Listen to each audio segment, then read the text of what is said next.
Welcome, everyone, and thank you for joining today's webinar. My name is Sherry Woods, and I'm a member of the Amazon Business Field Marketing Organization.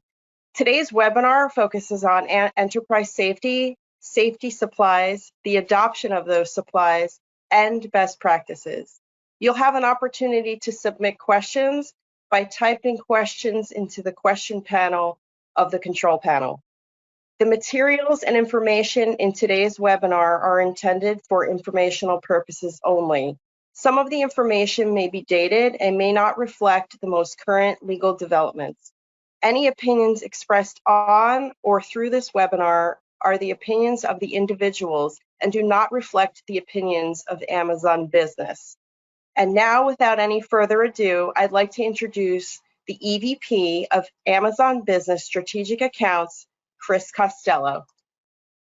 Thank you, Sherry. Thanks everyone for joining us today. We have a really exciting panel of subject matter experts here to share their best practices on the topic of safety in the enterprise. Safety is an emotional topic, actually. And I know we're talking about business here today, but I think we're going to hear a lot from these panelists of the criticality. And it's really an important fundamental inside of the enterprise and also in our everyday lives. So I'm really excited to introduce Stephanie Baum. She's a sales training leader for US and Canada at 3M. Welcome, Stephanie. I'd also like to introduce Brent Clore, who is an enterprise leader at Amazon Business. Thank you so much for joining us, Brent. And then I'd also like to introduce Tim Page-Butterup, who's a senior consultant at SafeStart. So thank you to the three of you for joining. We really appreciate your time. And Stephanie, I'm going to go ahead and start with you. So, you're an expert in this space. We've gotten to know each other a little bit. And also, this is somewhat of a tagline for you and what you represent, and that is you help workers return home safely every day. That is pretty awesome. I love that statement. So my question for you is, what safety trends are you seeing in the B2B to commercial space, and is it a little bit different by industry? Awesome. Well, thanks, Chris, and thanks for having me. I would say as an organization, three key trends maybe stick out. One being the need for just a PPE that's comfortable and easy to use. Another, people want information at their fingertips. And then lastly, really a post-COVID trend, the need for cleaning, care, and maintenance of PPE and having a better understanding of that. As it relates to comfort and ease, we at 3M, we have really evolved in terms of design and innovation. The whole industry has with PPE, but we really keep the comfort of the wearer in mind and designing PPE that is really easy to use and integrate with other PPE as well. We really feel that the more comfortable PPE is to use, the more likely our users are to wear it and wear it properly, and that will help mitigate risk. And then, as Amazon knows very well, our customers and the world want information faster and faster, right at our fingertips. And whether that's product information, virtual interaction, how to do videos, customers want to make decisions faster. Yet at the same time, they want to see good value for the money and make sure that they're investing in PPE that's reliable and durable, especially in our rugged industrial environments. And lastly, COVID really brought around the idea of cleaning and disinfecting PPE, and that trend really hasn't gone away. Probably pre-COVID, we saw a lot more companies share PPE, and now with an increase in turnover or of labored and skilled workers, we're really seeing companies with a much more concern of their care and maintenance program of PPE within the industry. So all of these have really determined how we're putting product out there into the market. Thanks, Stephanie. And I resonate, and I know you're not just talking about masks, but I now resonate with the comfort piece and the preferences. And so that's really important that we've evolved that way. So I appreciate that. Tim, I'm going to move over to you. So you've been a consultant in this area for many years. And I stalked your LinkedIn page and see you're also a Star Wars fanatic. And I think that's super cool. Can you tell me about a couple of critical areas for enterprise customers that they need to be paying attention to? Yeah, you bet. And thank you for having me, Chris. As Darth Vader was wearing a respirator all of his life, right? I'm going to I'm going to echo what Stephanie said about comfort. And when it comes to design, a lot of employees like to lean on comfort and it becomes habit. And so, from a mindfulness perspective, having those habits built into comfort is a pretty big deal. So, in other words, if you're going to do the design, maybe you can design the PPE where that PPE becomes more habit with it than without it. And so, the question you want to ask is, well, will my employees wear this PPE today? And if you answer that question well, sometimes it's about whether the design is like fashionable or whether the design is something that they're continuing to wear. For me, comfort equals design, and comfort is one of those things that can be habitual. Last thing for enterprise customers is that cost should never be an issue. I always use the terminology when people are out shopping for PPE that you can't acid wash PPE. So it's an old play on an 80s term, because back in the 80s, acid wash was really cool. Ironically, just a couple of years ago, I saw people wearing acid wash again. So when it came to comfort, maybe it's the design, maybe it's the elements in design, but enterprise customers looking for that design, maybe you can potentially help your PPE being worn with habits, with those employees wearing habitually wearing those PPE. So that's important to me, specifically, like Stephanie said, by the comfort. It makes a lot of sense. And yeah, the acid wash jeans, the bell bottoms, the skinnies, not too different in what we're talking about here. So thank you for that perspective. So Brett, I'm going to turn over to you. You have a lot of years and Brett and I know each other. We work together. You have a lot of years at Amazon as a procurement leader and expert, and also in supporting Amazon as a customer, where safety is really paramount. So what are some of the initiatives Amazon has going on and has executed in the safety compliance space? Yeah, thank you, Chris, and thank you for having me here. So when it comes to Amazon, one of the most important factors behind our success are our leadership principles. And when it comes to the safety of our employees, strive to be Earth's best employer is really at the heart of what we do. This leadership principle really challenges us to create a safer, more productive, higher performing, more diverse, and more just environment. And it reinforces that nothing is more important than the safety and well-being of our teams. So Amazon's goal is to be the safest workplace within the industries that we're designated in, such as general warehousing and storage.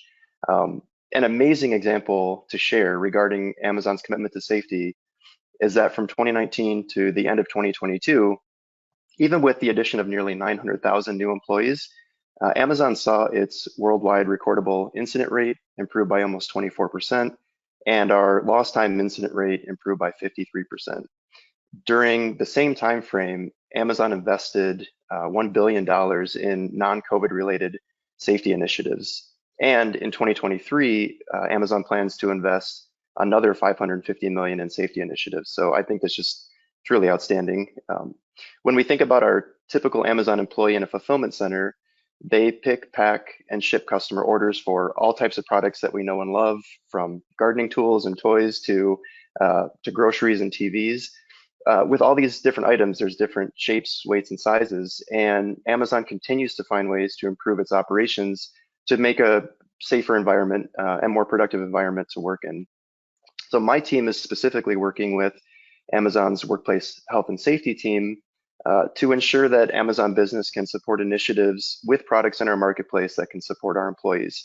I'll talk through some of those examples later on in the webinar, but supporting Amazon safety initiatives is really top of mind for everything that my team does.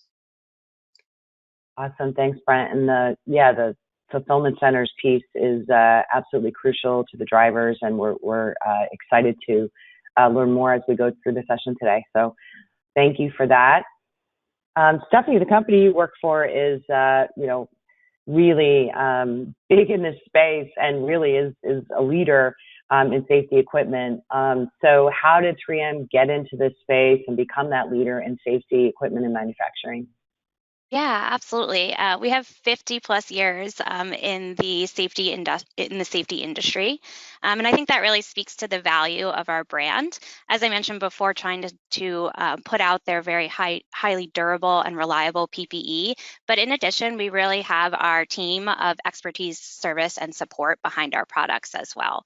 So offering pre and post sales training when adopting our products is really important within this PPE industry.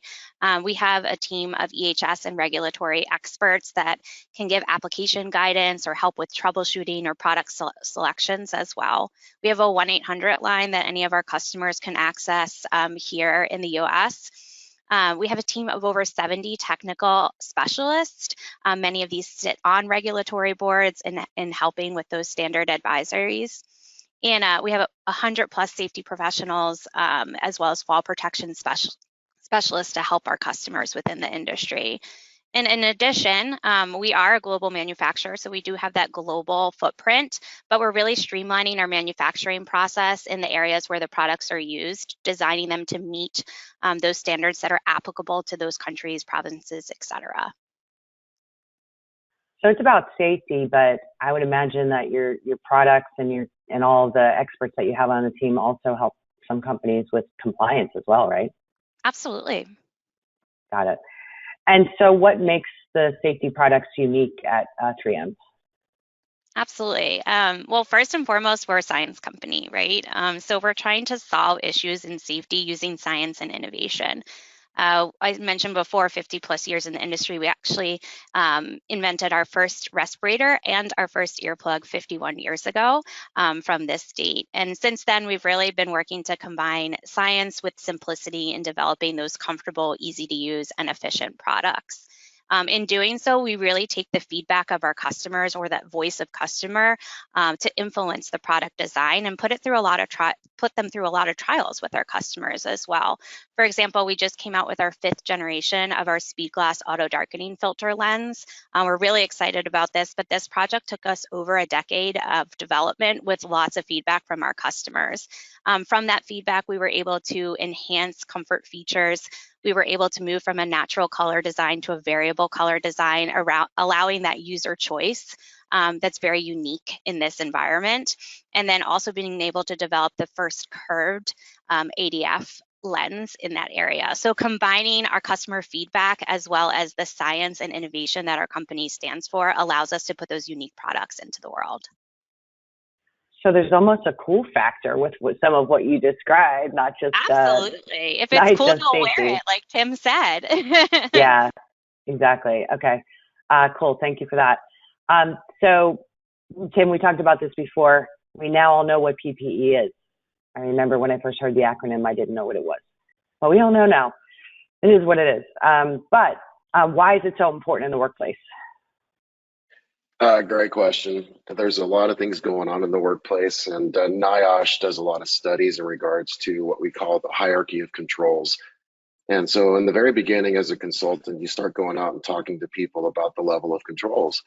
And you can't always barricade noise. You can't always surround an individual and protect them from outside circumstances. And so noise is always usually the biggest example that I would use, and therefore sometimes PPE comes into play, but it's the last line of defense. So when you can't control all the hazards and you can't write a procedure to fix the hazards or the employees, you'll have the last line of defense in PPE.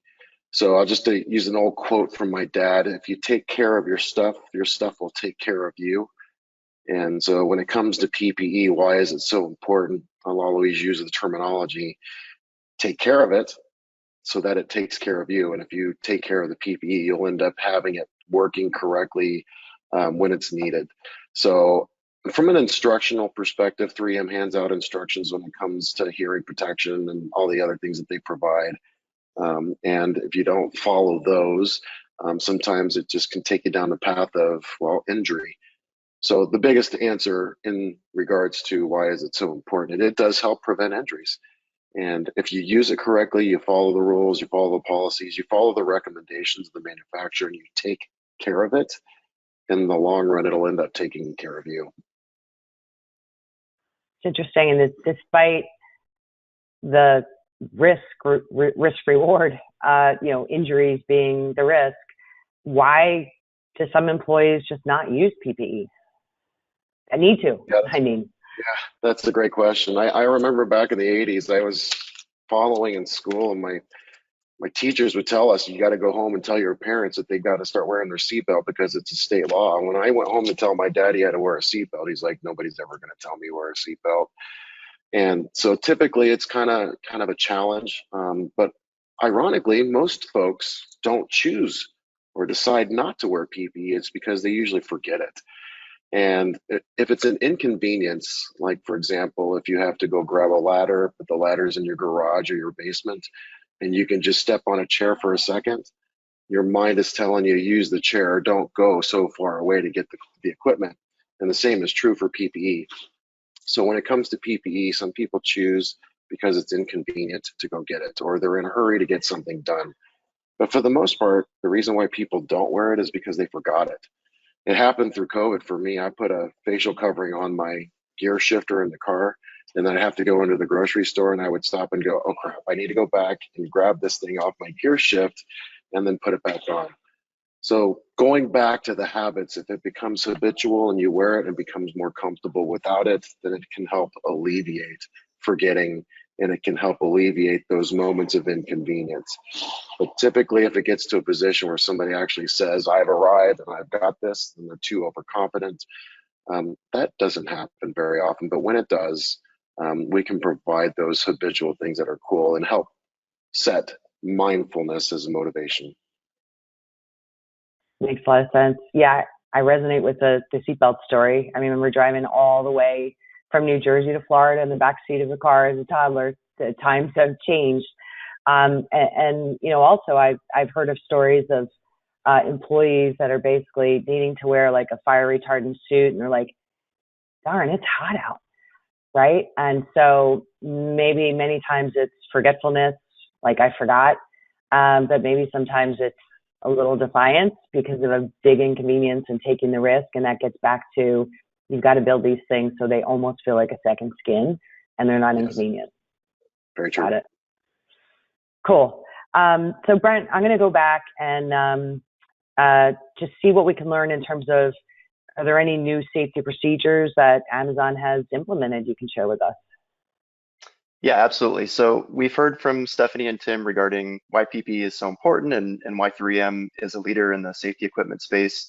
I want to talk about safety from a slightly different angle. So there are 3 really exciting areas where Amazon is deploying new innovations to enhance the safety of our employees. These aren't the only initiatives that Amazon is working on, but really highlight some of the key areas where we're investing. The first one is in autonomous mobility, where Amazon has robots with advanced safety, perception, and navigation to handle containers of items. They can autonomously lift and transport carts of packages in a way that's safe for employees to interact with.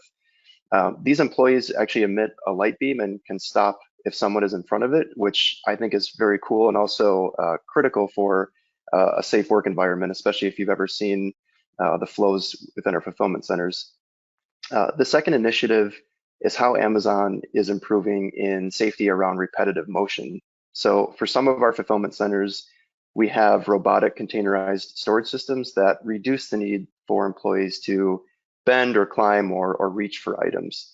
When a customer like you or me places an order, the system locates the container with the item and then either grabs it from the container or presents it to the employee in a position that's ergonomically friendly. The third initiative is smart job rotation. So in certain fulfillment centers where this is deployed, Amazon utilizes automated job rotation program that will help minimize fatigue and ergonomic stress on the employee.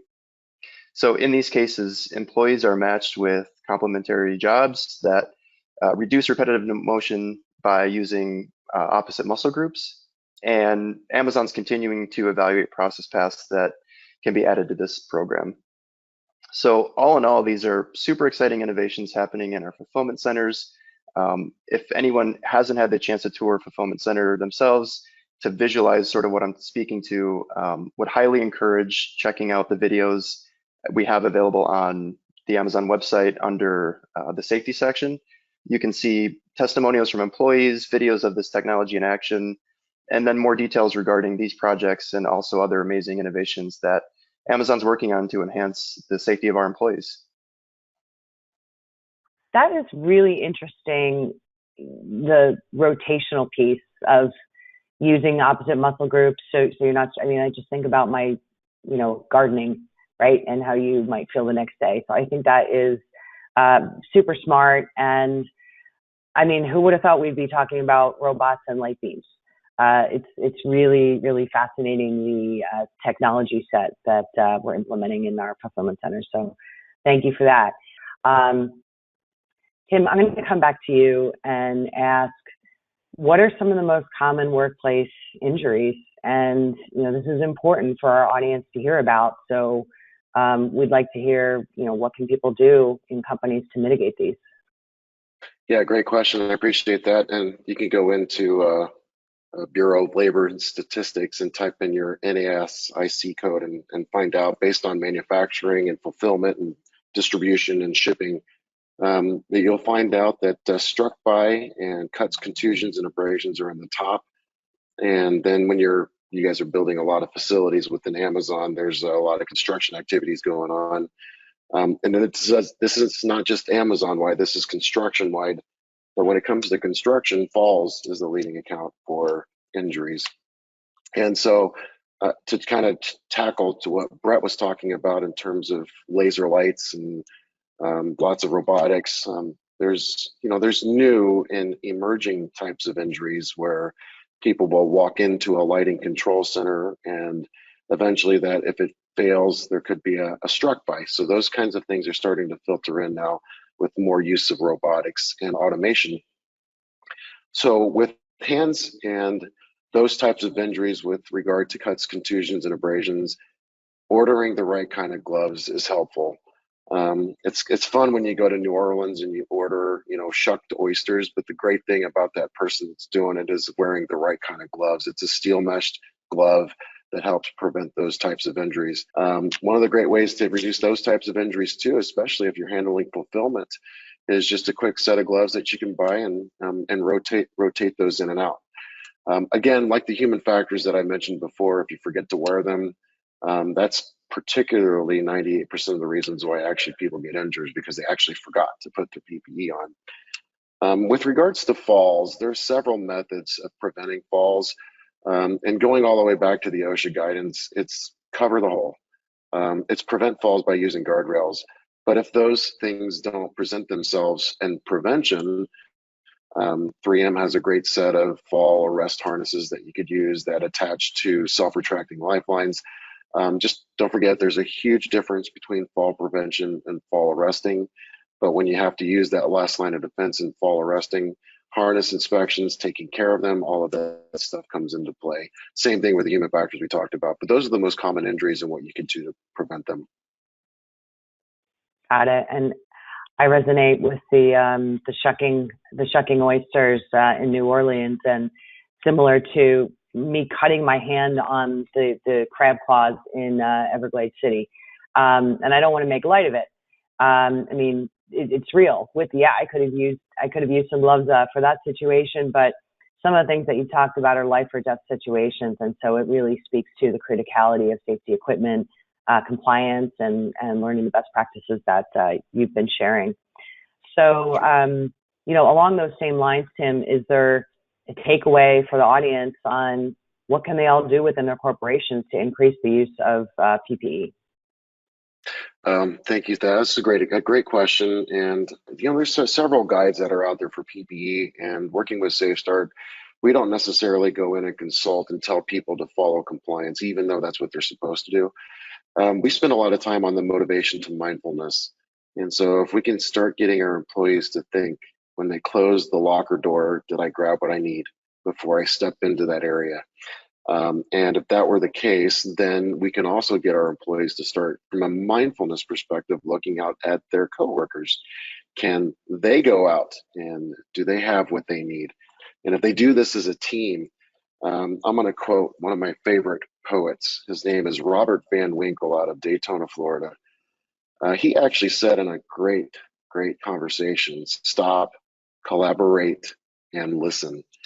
And so if we actually put those things into our work environment, it's more likely that they'll actually consider what they're going to be using, what they need to use, and how they're going to take care of it. That to me is a great takeaway from something like this. And it's also for employees when they start to go out there. Did they keep the dangers and the hazards in mind? And if so, they're probably going to remember, what is it that I need to do procedurally, and more importantly, the type of PPE that I've got to grab. So a takeaway, if I can give your audience, one of the things that I would say is motivation to mindfulness, and start using those techniques in terms of human factors, and then looking out for their coworkers. And more importantly, if we allow them to take this stuff home and they use PPE 24/7, it's likely that they're going to come right back to work and remember what they used it for all the way around the clock, and as it protects them and they see the benefit for their family as well. Makes a lot of sense. So the mindfulness piece, and then almost like a buddy system to drive that kind of accountability for coworkers together. So, okay, that's good advice. Brent, I'm going to come back to you and ask specifically around Amazon Business. And so how has Amazon Business helped support the broader Amazon safety priorities? Yeah, absolutely. So as you can imagine, Amazon has a large need of safety-related products, and Amazon Business can help meet those needs based on our vast product selection, our fast shipping, and our easy-to-use shopping experience. One really exciting example I want to talk about is the work we did with our nighttime safety program. So Amazon was rolling out a program to get flashlights for drivers in the US, and these flashlights had to meet a lot of different requirements. For example, they needed to be held in the driver's hand or clipped to their vest or worn as a headlamp. In addition, there were performance and specification requirements and price considerations as well.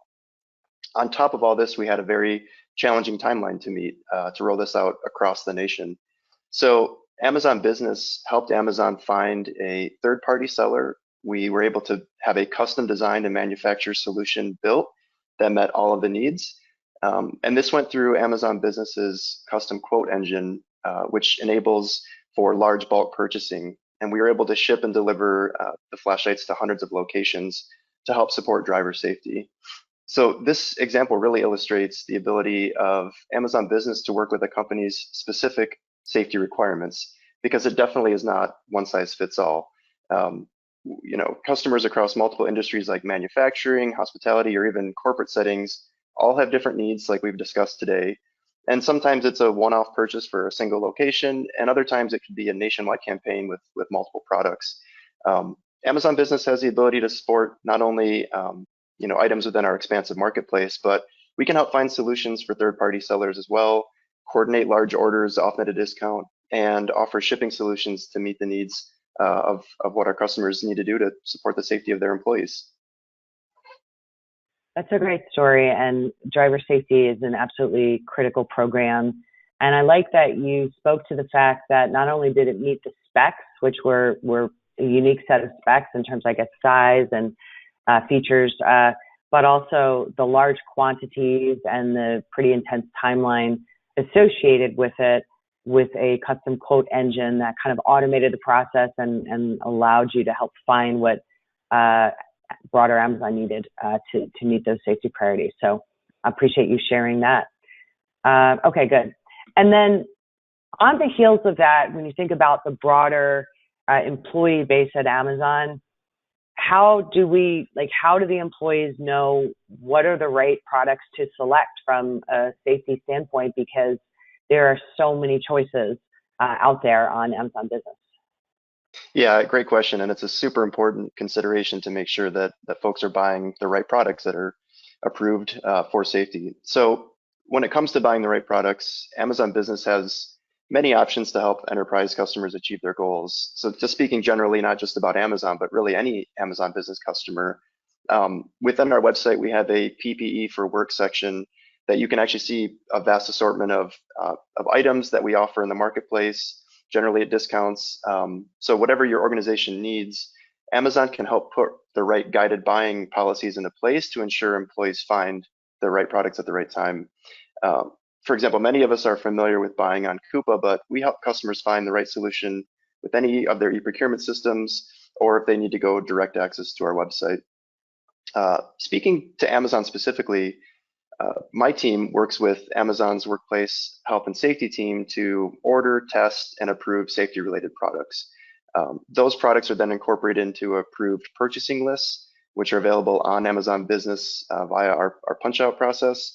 We also have hosted catalog shopping within Amazon's e-procurement system. So we really work closely with customers on ways to use Amazon's e-procurement system to guide buyers away from purchases of non-approved items, and can provide data analytics to identify levels of spend on those items that are preferred or not preferred to help drive further compliance. Thanks for describing the software aspect, because a lot of what we've been talking about here are some of the products themselves and the compliance and the situational things that can happen. But there's so many choices out there. And so having that software intelligence to help guide employees of corporations where they need to go to get what they need and what's approved is a really, really good example that I'm glad that you brought up here. Cool. So Stephanie, I am going to give you the last word here, and would love to hear, like, if you could just talk about the safety products that are offered on Amazon Business. Sure. Well, we've really partnered with Amazon Business for a wide variety of products. So this is going to be from filtering face pieces and N95s, climbing style hard hats, eye protection, welding helmets, such as the ones I mentioned earlier, fall protection harnesses, hearing protection, both passive and active communication, and a variety of others. And we have this variety in order to meet different needs, whether that's price point needs or different features and benefits as well. Of course, as we increase in features and benefits, that may increase in the price of a product, but those features and benefits help with comfort, or even can conclude to productivity increases. An example of that would be our Scotchgard anti-fog, anti-scratch coating that we bond into some of our safety glasses. That option can reduce fogging, which would reduce stoppage, which would make sure that employees are keeping those glasses on their face, as well as combining comfort selections as well. Or, for example, our newest series of fall protection harnesses, really seeing a trend in the industry with shorter fall clearances, and a lot of our customers choosing personal retractable lifelines over lanyards, which the previous design of our harnesses or harnesses in the industry weren't accounting for the different ergonomics in attaching personal retractable lifelines versus lanyards to harnesses. So really have taken that into play, and all of those are a selection on Amazon Business. I will add, as we've kind of been stating with myself, yourself, Tim and Brent, that the selection of PPE really starts first and foremost with identifying and assessing the hazards and the application at hand, in addition to really understanding the regulations and standards of our end users that our end users must adhere to. So that proper training, the care and maintenance program that are established are really integral to ensuring that whatever PPE you're selecting is worn correctly to be able to mitigate that risk. Awesome. Thank you for sharing that, Stephanie. And I, as I think about Amazon Business, I mean, just think of us as like the cloud provider of procurement, offering very extensive selection across a massive set of categories. But today we're talking about safety selection for National Safety Month. And we integrate with existing procurement software and guided buying software to try to make it easy for corporations to meet all these compliance needs and safety needs. And so today we talked about everything from Star Wars to Ask Wash Jeans to robots, but more importantly, we talked about safety, compliance, products, best practices, and then just an ease of use buying experience for end users to find all these critical items. And so I want to thank each and every one of you for sharing your best practices with us today. Now I feel like an expert. I learned something today, and I hope that our audience does too. And Sherry, I'm going to turn it back to you to close us out. Thank you so much, Chris. Yes, this was a very interesting and informative discussion. I learned a ton. Before we close, I would like to take a moment to ask folks who attended today's webinar to please complete the survey. If you go ahead and scan the QR code that will appear on your screen, you can go ahead and take that survey right now and provide us with feedback. We'd also be interested in hearing from you on future topics you'd be interested in hearing about from Amazon Business. I'd also love to share some information about our upcoming event in November 2023, Amazon Business Reshape. So this event is the premier annual conference for smart business buying. It's designed for procurement and business leaders alike from diverse industries and backgrounds, and attendees will have an opportunity to connect and network, have conversations about reducing risks and achieving procurement agility. Also learning about adapting more easily to changing business conditions. The conference will take place on November 14th and 15th in Chicago. Tickets are on sale, and you can also visit business.amazon.com for more information. Once again, I'd love to thank you for participating in today's webinar. I'd love to thank our panelists, and I hope everybody has a great day.